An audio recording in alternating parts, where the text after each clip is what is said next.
I was watching them from the ceiling of my own hallway when the monitor made that sound, and I remember thinking with complete clarity that I already knew what it meant, because I had spent my entire career explaining to other people what that sound meant. I want you to hold that image for a moment. A 61-year-old woman floating near the ceiling of her house in Decatur, Georgia, watching two paramedics perform chest compressions on her own body, thinking in the detached, professional way she had thought about everything for 27 years. I know exactly what is happening here. I know exactly what the statistics say about this situation. I know the probability of survival. I built those models. I ran those numbers.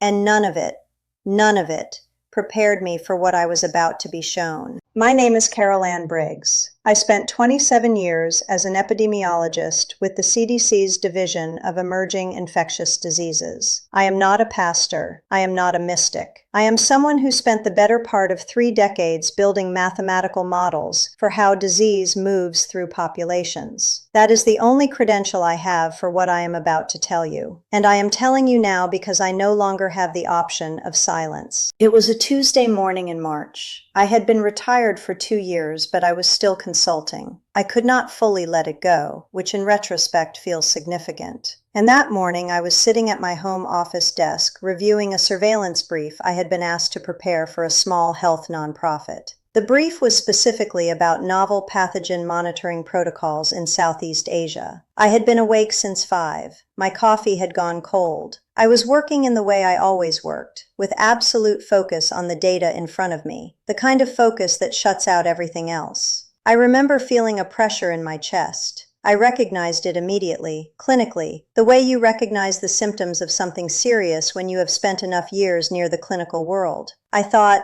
this is not nothing. And then I thought, I should call someone. And then I didn't have time to do either of those things. My neighbor, Patricia Howell, had a scheduled video call with me that morning.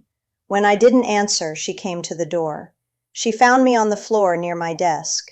She called 911. The paramedics arrived at 10:22. They confirmed cardiac arrest secondary to massive bilateral pulmonary embolism.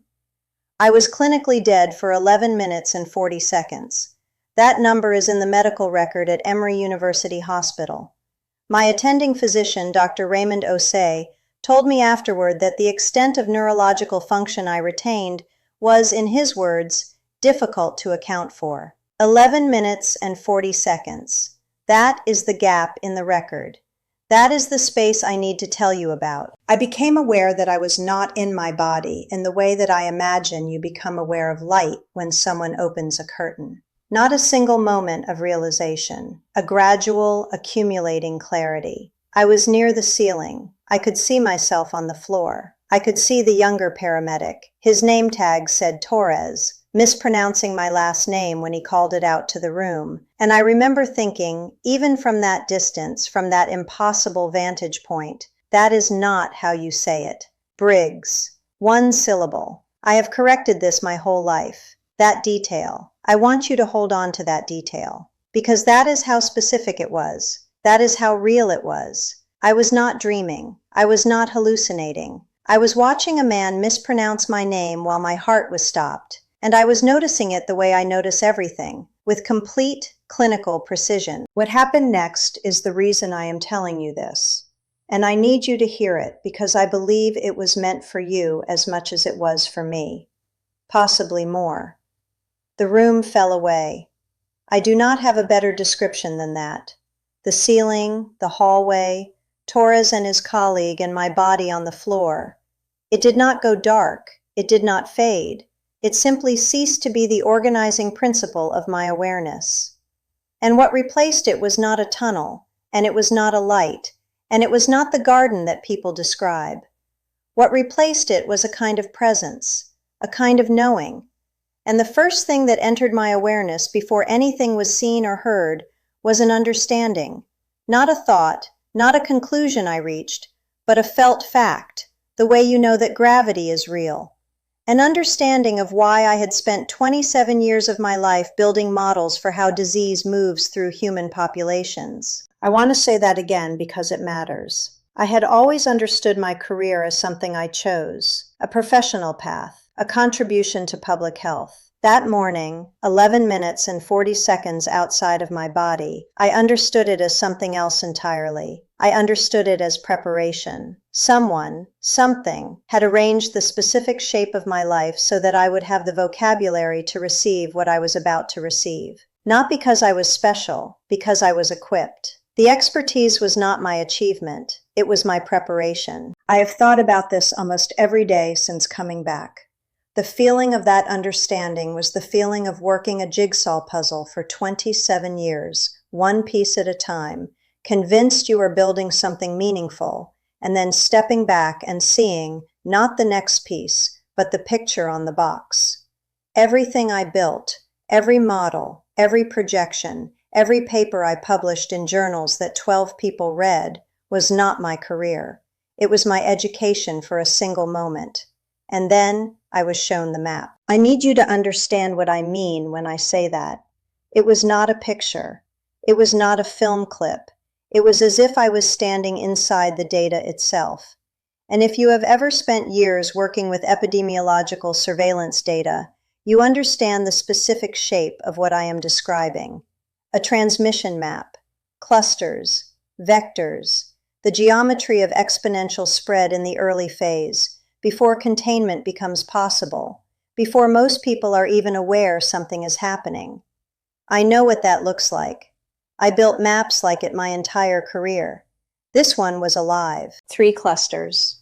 I am not going to tell you their geographic locations because I was not given permission to name them. What I will tell you is this. The pattern I saw on that map, the specific spatial relationship between those 3 clusters, the density gradients, the projected vectors, I recognized it. I recognized it the way you recognize a face you have not seen in 30 years. Immediately, without having to think about it. 14 months after I came back, a news item appeared about a novel pathogen cluster being monitored in 3 countries simultaneously. 2 of those countries occupied the positions I had been shown. 2 of the 3. I was sitting at my kitchen table in the North Georgia mountains when I saw that story. I had a cup of coffee in my hand. I set it down very carefully, and I understood that my window for silence was not infinite. This is not a prediction. I am not a prophet. I am a retired epidemiologist who spent 27 years measuring how disease moves through human populations, who was shown a map during 11 minutes and 40 seconds of clinical death, and who is now telling you that the map she was shown is beginning to match the map on the news. That is all I am telling you. That, and what I was told to do about it. Because the map was not the message. The map was the context. The map was the briefing before the briefing. After I understood the map, after I stood inside that alive, terrible data and knew what its shape meant, there was a presence. I want to be careful here because I have been careful about everything else, and I intend to stay careful. I am not going to describe what I saw. I am going to describe what I knew. The presence communicated not in sentences but in comprehension, the way you understand something complex not by being told, but by suddenly, completely knowing it. And what I comprehended first was something that stopped me in a way I have never been stopped before or since.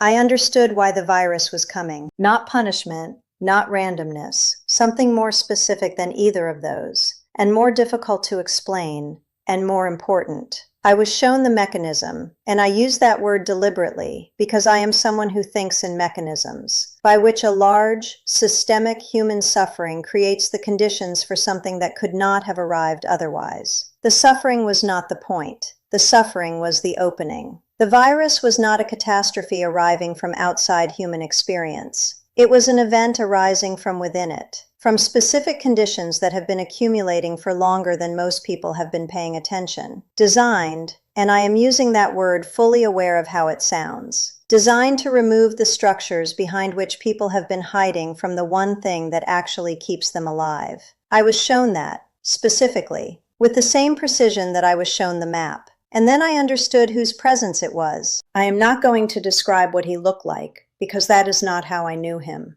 I knew him the way you know a voice you have not heard in 40 years. before you can see the face, before you can fully process what you are perceiving, you already know.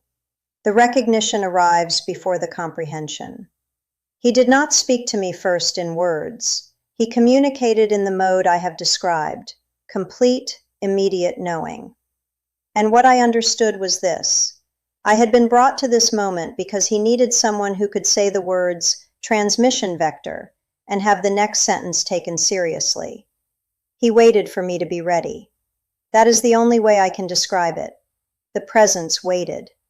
And I had the sensation, entirely foreign to me, someone who has spent my whole professional life asserting certainty, of being asked whether I was ready to receive something I would be required to carry.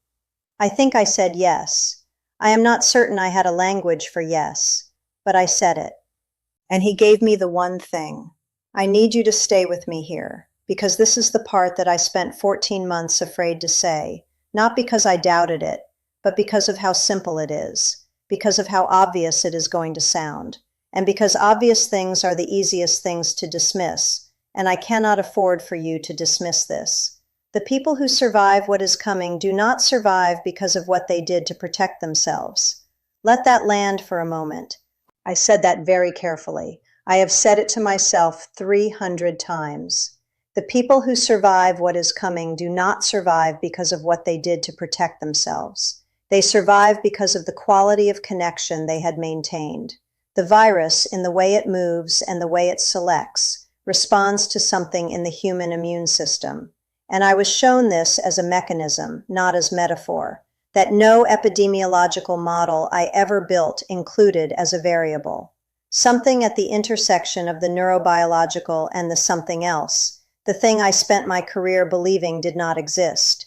He called it being known, not love in the abstract, not faith as a category, the specific physiological and spiritual condition of being genuinely known by at least one other person, of having your internal state seen and received by another human being consistently, currently, and of allowing that knowledge to be real and present, not archived in a relationship you used to have, not promised in a relationship you intend to repair, but active, now, today. I was shown the mechanism by which isolation, not the isolation of quarantine, but the isolation of the unwitnessed life, the life lived entirely behind performance, compromises something in the human system at a level below what we can currently measure. I was shown it with the specificity of data. I was not given the data I could publish. I was given the knowledge that the data is real. He told me to go back. He did not ask. He told me, and he told me what to say. He said, "Go back and tell the people who are going to survive it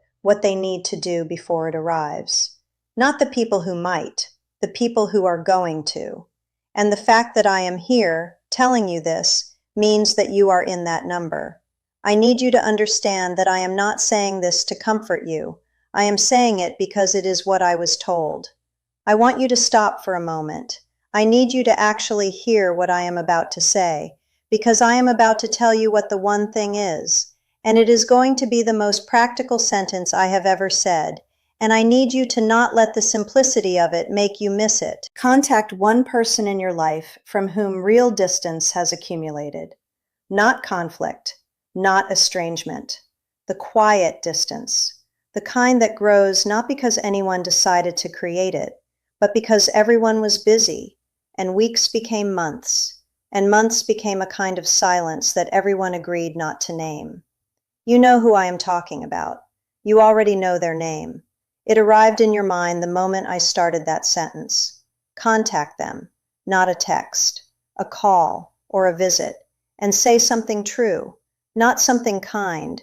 Kindness can be performed at a distance. Something true, something that requires you to be known, something that requires you to let them know you. Do it before the end of this week.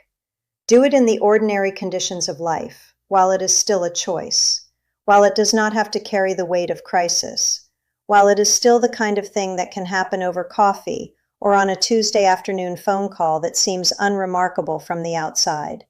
Do it now. The preparation is the protection. You do not put the roof on during the storm. I know how this sounds. I know exactly how this sounds. I am a woman who built her professional life on quantifiable risk factors, on measurable variables, on data that survives peer review. I am fully aware that what I am telling you cannot be published in any journal that would accept my name on a paper. I am telling you anyway, because 14 months of silence ended when the map matched, and I am not interested in what sounds credible. I am interested in what I was told to say. Coming back was not peaceful. I want you to know that. The accounts you have heard that describe the return as a gentle re-entry, a soft awakening, a gradual rejoining of the physical, those are not my account. Re-entering a body that has been without circulation for 11 minutes and 40 seconds is violent. The body resists it. Every system that had stopped protests the restarting. I was aware of pain in the way you are aware of an alarm that has been going off for a long time, and you had somehow managed to tune out. And then suddenly, you cannot tune it out anymore, and you cannot remember how you did it. That was not the hardest part. The hardest part was waking up in a world moving at normal speed, towards something that is not moving at normal speed. The hardest part was carrying what I know in a life where most of the structures around me were designed to make that kind of knowing feel irrational. The hardest part was looking at my daughter Mara on a video call, 3 weeks after I came home from the hospital, and not being able to say what I needed to say, because I did not yet have the courage to be known in the way I was telling the world to be known. I had the map. I did not yet have the integrity to match it. I called her 4 months later.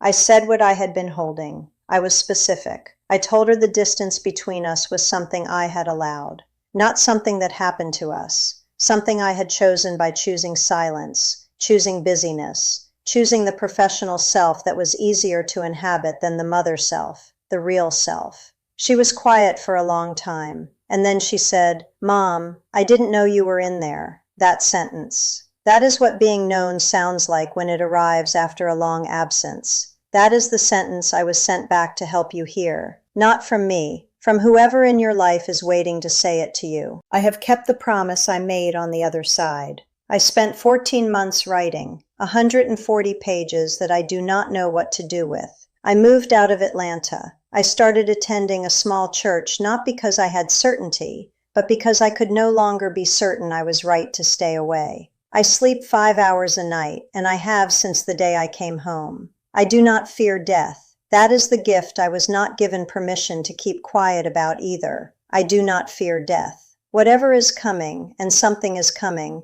it is not the worst thing. The worst thing is arriving at the end of life having never been known, having spent the entire length of it behind a performance that no one asked for, and everyone could see through anyway. This is what I was shown to be worth more than any preparation. This is the one thing, not a supplement, not a protocol, not something you can buy or stockpile. A state of genuine, active, current connection with at least one other human being who knows you. That state is available to you today, before the news cycle changes, before the map finishes matching, today. I have said what I was told to say. The pressure I have been carrying for 14 months, I am leaving it here. It was never mine to carry past the telling. It was always meant to be yours to carry forward. This is enough.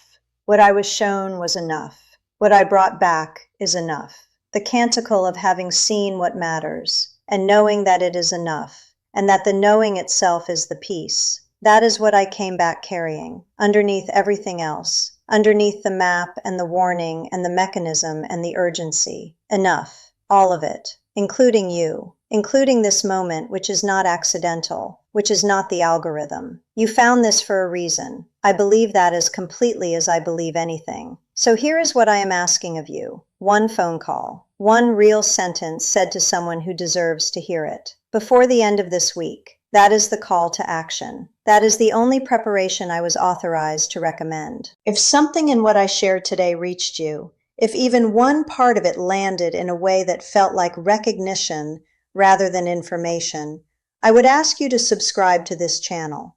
Not for the numbers, because there are more accounts like mine and they carry the same weight, and I believe you are someone who needs to hear them.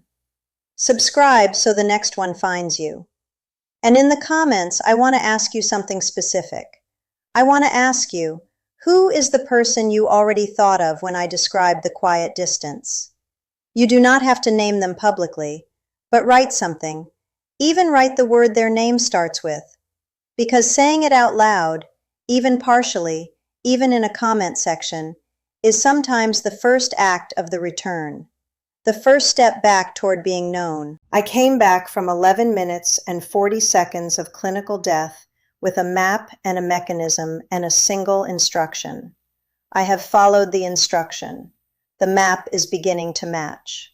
Whatever is coming, and I will not soften this, something is coming. I hope this reaches you in time. I believe it was meant to. That is enough. You are enough. Go make the call.